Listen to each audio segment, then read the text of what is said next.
There is a book that claims to hold the keys to the universe. For centuries, its teachings were whispered in the shadows, passed down from master to student in the mystery schools of ancient Egypt and Greece. It is said, "The lips of wisdom are closed, except to the ears of understanding." This is the Kybalion, published anonymously in 1908 by the three initiates. It summarizes the philosophy of Hermes Trismegistus, the legendary father of alchemy and astrology. The Kybalion proposes a radical idea. The universe is not chaotic. It is not random. It is governed by 7 unchangeable, immutable laws. If you ignore them, you are a slave to your environment. But if you understand them, you become a master.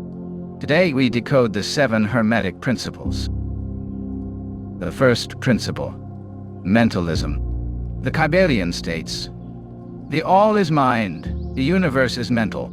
This is the foundation of everything." It means that the underlying reality of the universe, what we call God, Spirit, or Source, is a living mind. And the universe itself is a mental creation of that mind. Think about your own dreams. In a dream, you create a world, people, and events. They feel solid, but they are made entirely of your thoughts. Hermeticism says our physical reality operates the same way.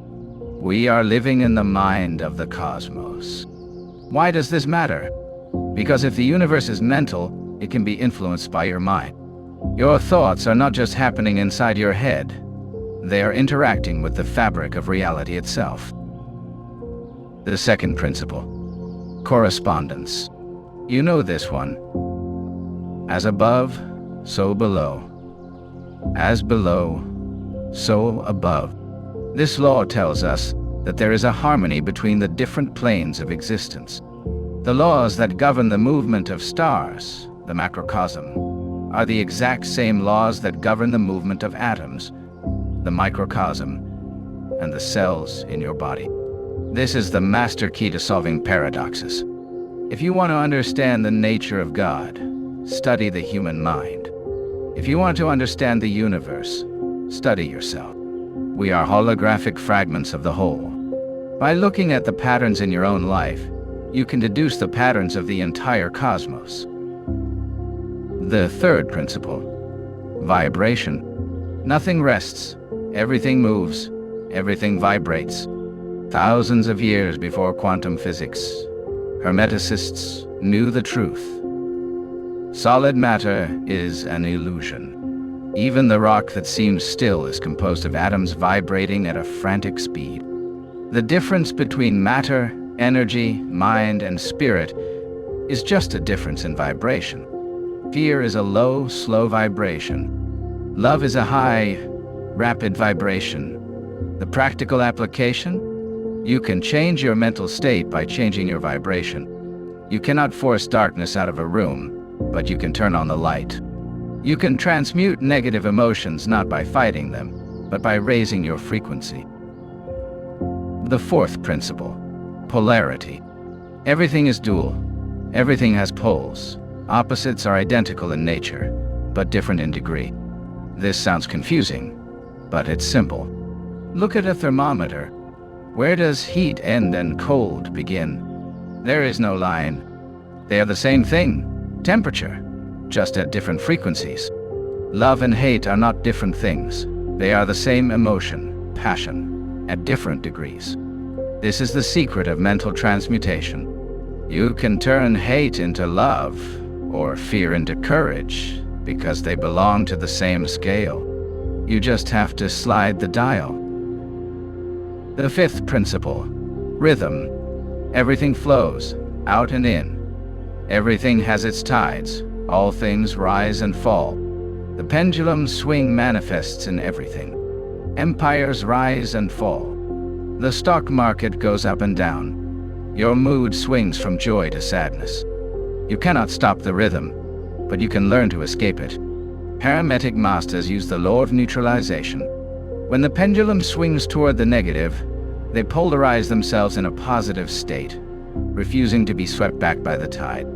They stand firm like a rock in the ocean, letting the rhythm pass under them. instead of carrying them away. The sixth principle, cause and effect.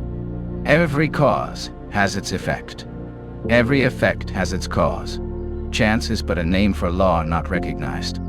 There is no such thing as luck. There is no such thing as accident.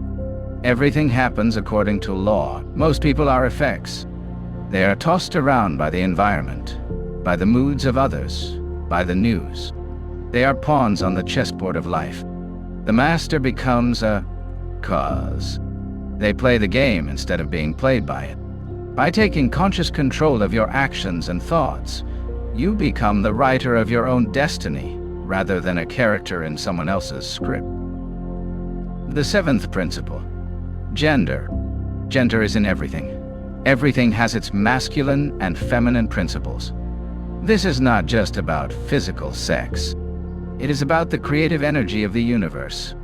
The masculine is the projective, giving, active energy.